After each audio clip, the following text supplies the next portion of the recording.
You don't normally see girlies on scooters attacking traffic like this and almost getting hit by cars.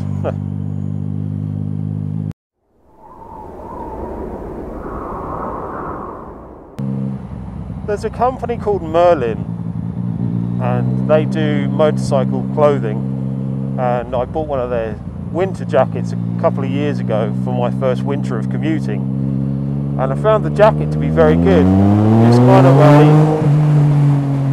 it's like it's a textile jacket, and it looks a bit like crikey, like an adventure style of jacket.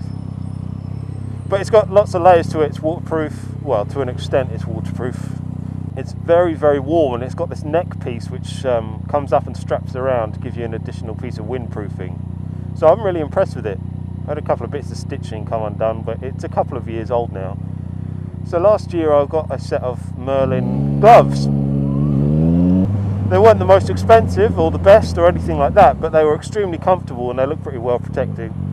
And they're a nice looking glove actually, and that was last May, and I haven't actually, you know, I don't ride thousands and thousands of miles, and the bloody palm of the clutch hand, my left hand, worn through.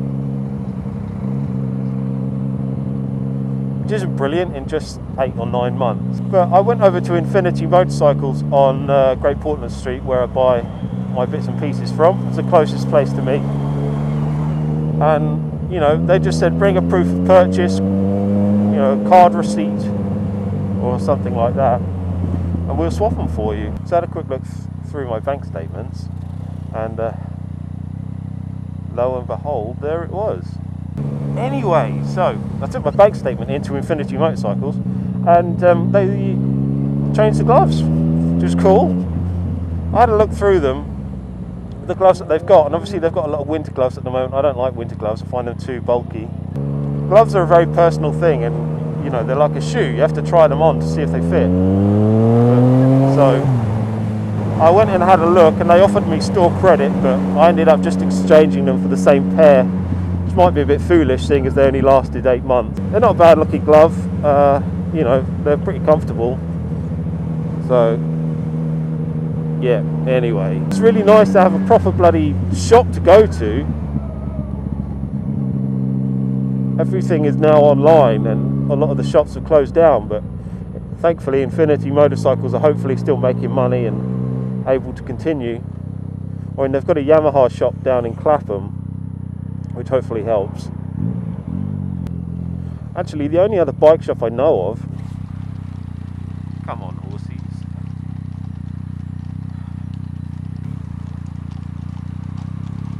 the only other bike shop I know of is Gorgeous Bikes on Kings Road.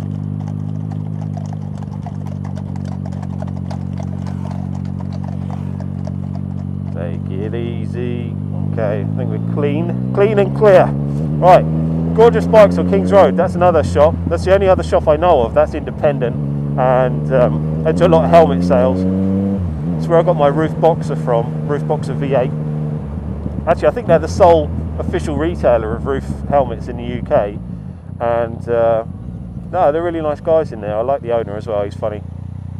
And the owner used to work for was it Fast Bike magazine or Superbike? I can't remember, I think it was Fast Bikes. I got a DVD from Fast Bike magazine back in the day, and well, he was in it dressed as a lady, and I went in there and I saw the guy when I went in the shop for the first time about 4 years ago, and I was like, hang on a minute, don't I know you from somewhere? I was like, oh, I know you, you were dressed like a woman on the Fast Bikes video. So that was pretty funny. So if you go back through, there's a few old Fast Bikes videos on YouTube of them doing some crazy things. There's one with where they're all on scooters, literally thrashing through London. I'll put a link in the description. It's quite funny. Couldn't do it now, that's for sure. Anyway, I just wanted to say thanks to Infinity Motorcycles for changing them, and Merlin, you need to sort out your gloves because they don't last very long. Thought I'd do a quick walk around of the bike. This is my 2014 MT-09 in blazing orange.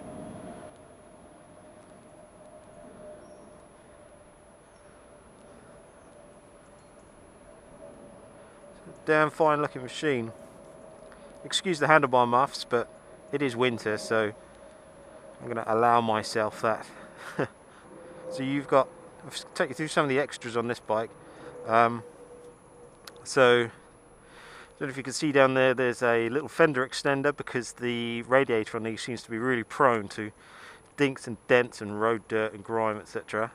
There's front and rear axle sliders, which are obviously just some skateboard wheels which I put on. Then I guess the most noticeable thing is this Krapovic exhaust, full titanium exhaust, which is I think about £930 accessory from Yamaha. It's actually classed as a Yamaha part, so it's covered by warranty and doesn't void the warranty for the bike either. We've got the RNG Racing engine case covers and the RNG Racing sliders for the frame. I don't know if you can see in there, there's a RNG shock tube around the shock just to protect that. Again, there's those rear crash bungs for the axle. I put on some bobbins for the paddock stand for obviously chain lubing and stuff. It's got the very strange Yamaha seat cowl, which some people are describing as a G-string, which I can see why. It's got a Yamaha tail tidy on it, and I have I've adjusted the angle of the number plate right out. I don't know if you can see the angle of that. I'll come around this side. I've adjusted that all the way out to that angle purely because of the water, the wet. When it's raining, it just the back tyre sprays water all up your back. It's a nightmare. So I was trying to eliminate that. I was going to get a smaller number plate without the Woking Yamaha bit at the bottom, but actually at the moment in the winter that kind of helps. So that's that. It's got the Yamaha fly screen on it. Personally, I'm not particularly keen on the look of it without that. Then of course there's the gear changer, the Clictronic gear changer, which I fitted because of a left leg paralysis. So that's that. It needs a good painting and stuff, but I had a few difficulties installing it, and by the end of all of that, I've spent an entire day fitting it, and by the end of it I just wasn't able to get time to paint it. So now that I know it's working perfectly well, I will take it off and paint it up when I can. So what that does essentially, it's an electronic piston, and it just literally moves the gear lever on the bike backwards and forwards. Simple as that, really. You push, one button to go up a gear and one button to go down a gear. It works very well. It's very reliable. They are extremely expensive, I think, for what they are. They're about £550, although thankfully I've never paid that for one. I've managed to get a couple off eBay for about 250, 300 quid. But, necessary for me, unfortunately. Now, the only gripe with this, I don't know if you can see, there's quite a slope to the seat, and it's flat but sloped. So you slide forwards into that crevice there, which actually puts you very far forward and very close to the tank, and your knees go all the way forward, and your feet are actually sitting forward of your arse, sort of thing. It's very strange. Now, there's a couple of companies. There's one in America, I think, called Seat Concepts, which have now released a new seat cover for it, and that includes a remade or reworked sponge, which eliminates this dip here and makes it more flat. Obviously the MT-09 Street Rally, which is coming out, also has a flatter seat, so you might see a few people changing for the Street Rally seat just to get a little bit more comfortable. There's also some other firms which are making complete new seats where you've got more of a ridge or a hump to the back, because under acceleration you slide back and under deceleration you slide forward, so it's a bit of a pain. I put these handlebar muffs on for winter because, well, why not? I use summer gloves because I don't like winter gloves, and these keep the rain off and any cold out. It's not been particularly cold this year, but they keep the rain off, which is ideal. I've fitted the Oxford grips to this one too, so warm dry hands every day, which is nice, which I think is kind of important for safety as well. Oh, it's got the Yamaha mesh, again another sort of 20 quid accessory, which I got with the bike, in with the deal. And then obviously you've got the noise the thing makes, which is just ridiculous.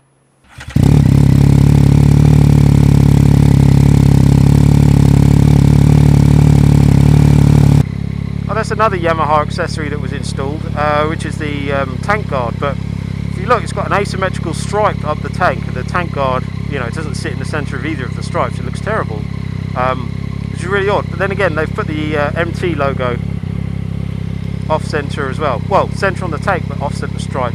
It's a strange detail, but there it is.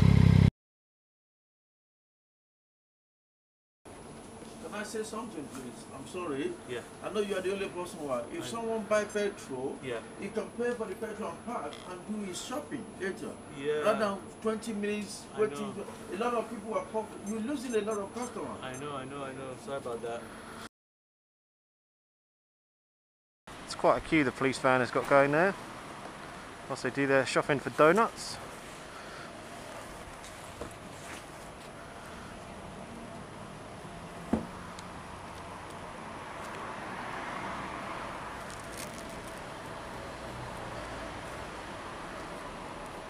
You could just move the van.